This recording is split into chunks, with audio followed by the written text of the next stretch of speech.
меня голос охрип. What's up mga peace? Kamusta kayo? Kami ayos lang.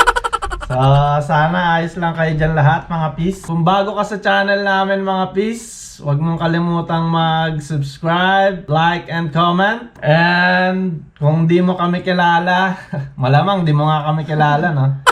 Ako nga pala si Aaron Ako si Danica.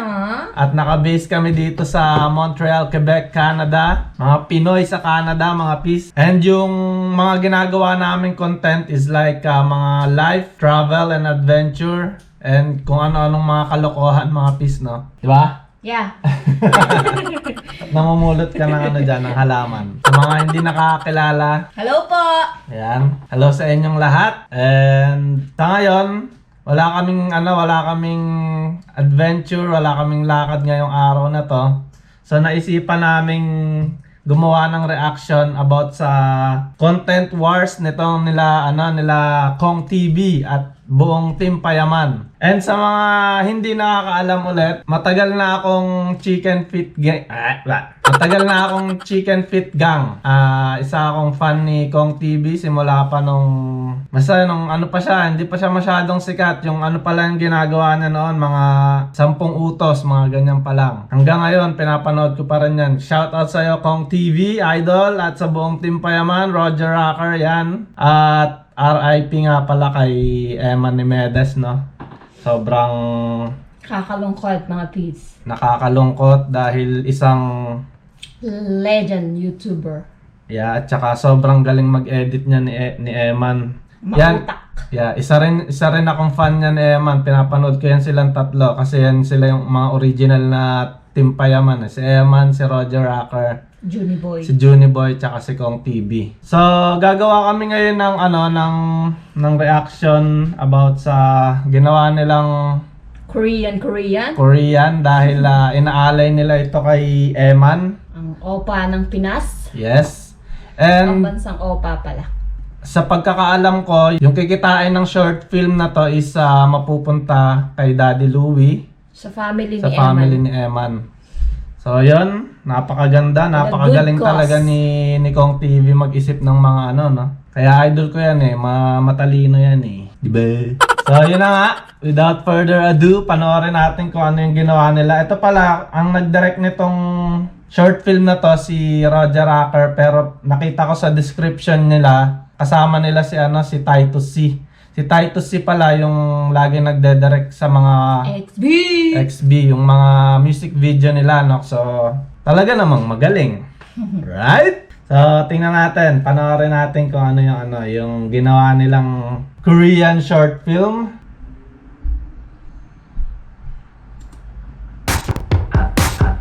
Dito ulit.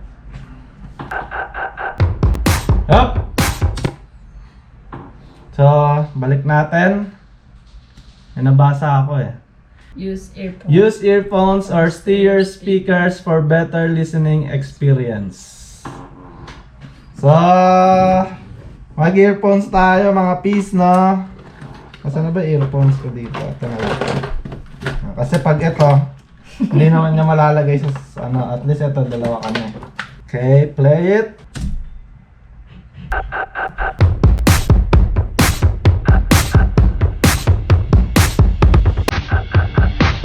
Sisipaw-sipagan. Akala ko tayo Tanggalin natin. Hanggang dito na lang pala tayo. Boss? Parang nakikita ko na to. Parang may halong comedy kasi nandun si Judy. So, as a Korean manonood, si Danica yan, lagi siyang nanonood ng mga Korean Nobela. Ano masasabi Hindi mo naman sa lagi. unang pagkakaano mo? Wala pa kasi hindi ko pa siya maintindihan, Mike. Pero yung looks, parang Mukha Korean silang ba? Korean, lalo na si Bien. Si Bien talaga mukhang Korean yan. Tapos napansin ko pala sa sa mga nag-edit ng video. Hindi naman ako kagalingan mag-edit, pero tong si Roger Rocker, 'di ba? Magaling tong mag-edit eh. So napansin ko agad dito sa taas ng dito. Yan. Yung ENTV, nilagay nila. I think stands for Eman Nimedes TV yan. Napansin mo? Napansin mo ba? Hindi. Hindi. Kaya ENTV, Eman Nimedes TV, alright? Right. Okay, continue tayo.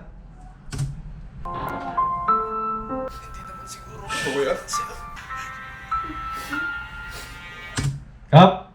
Pause. Napansin ko pala, yung luha ni Kong TV mukhang totoo May pinag-aanuhan siya. Siguro may iniisip siya.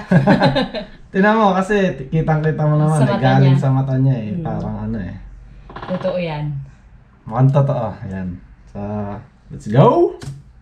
Pero kaya ko din yun. Up. Para siyang matanda. Yung Biglang boses niya. siya yung nagpumalit kay Juni Boy dun, no? I think parang ginagaya nila yung yung ginagawa ni Eman ni Medes, yung kasi si Eman mahilig siyang gumawa ng parody about sa mga Korean. So parang ginagaya niya kung ano yung mga napapanood niya. Ginagawa niya rin ng short film. So I think parang ganito yung content nila. Mhm. So, parang tungkol kay Eman, no? Kita mo naman sa taas pa lang, Eman ni Medes TV. Ewan ko lang, kung ako lang nakapansin, ha? Sana kayo rin. Tuloy tayo. Akala ko magiging tayo na. Pero, nga, 2 taon mo na akong tinuduro. Ako hindi ko. Nga.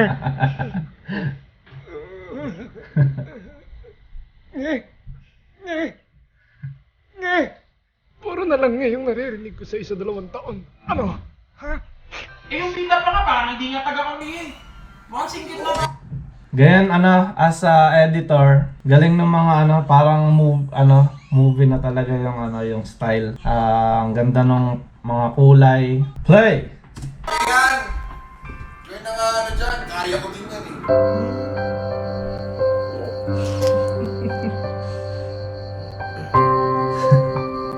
Ay, mga ganun pa, Yung mga insekto na lumilipad.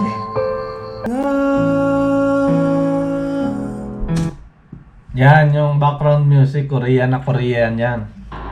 Kaya ganyan yung mga palabas pagdating sa mga sweet moment na. May iyak na si Danny kanyan eh. Hindi naman. Kasi natatawa ako sa mukha ni Junie. 힘든 시간 날 지켜줘 Naiyak ka lahat. Yung sounds yung nakakaiyak. 너의 품은 항상 따뜻해 Solid yan mga pis. Nasampal. Ayan natin kung anong gagawin niya. Parang yung sitwasyon nila is sina Junie at Bien, King at Pat, Eman, sila yung artista na parang Korean novela. Oo. Sila yung pinapanood nila. Tapos, ginagaya lang nila yung mga acting. Sasabihin nila na kaya rin namin yan eh. So gagawa rin sila ng sarili nilang short film. Oh. Parang yung ginagawa ni Eman ni Medes, di ba? Now I know. Yan.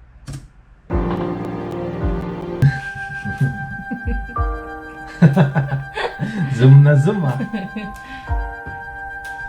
Nadulas pa yan.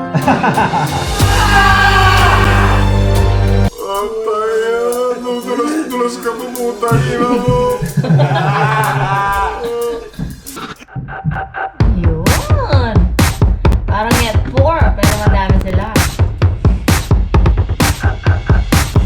So ito naman mga pis, nilipat nila yung channel. Naging mga K-pop naman sila ngayon. Parang F4 ng dating, pero marami sila eh. 7 sila. Parang gusto ko sumali dyan ah. Para sama-sama na kami mga K-pop. K-pop pangit.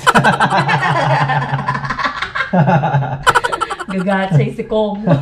Kasali naman ako dun eh. Play!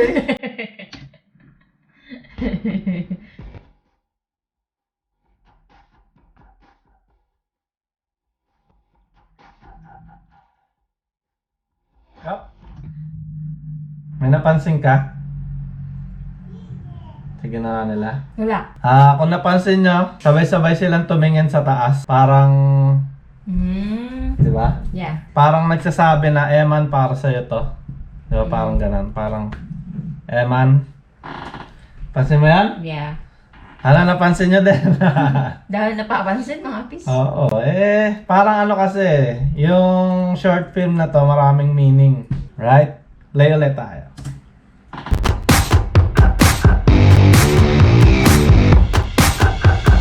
Sabay-sabay pa umangat yung ulo. Oh. Parang mga K-pop-K-popan. Yan, 자기야. parang ano. 나 더 이상 못 견디겠어. Ayan. Oh. May sinasabi Parang- silang Korean na. Nilipat ulit nila yung channel. Ewan ko, bakit Parang lumabas yung ulit? ano nila, yung short film nila doon, parang yung mga magkakaibigan sa mga Korean novela na nagkukulitan. Parang Okay. ganon. Play ulit natin para makita pa natin kung anong meron dito sa video na to. 다시 우리가 만날 수 있다는 게 너무 좋다. 다시는 너를 기다리게 하지 않을게. 더 이상 슬프지 않을. 거의 다 왔어.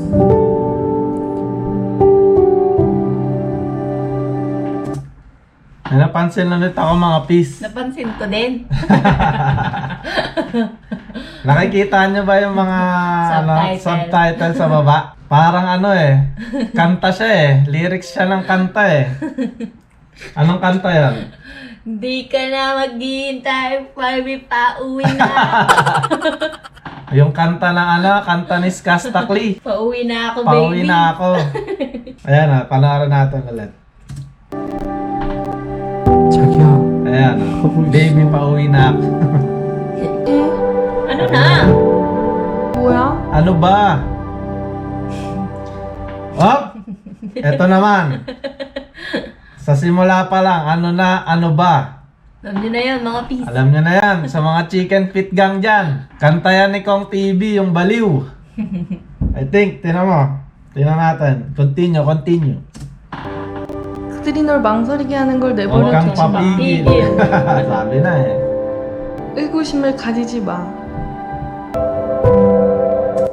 Itong scene na to, mapapansin mo talaga na na gawang Roger Acker. Ganyan yung mga style ni Roger Acker, yung mga gumagalaw-galaw pa yung camera. Tapos yung May kulay, pasum-sum pa. pa zoom, yan.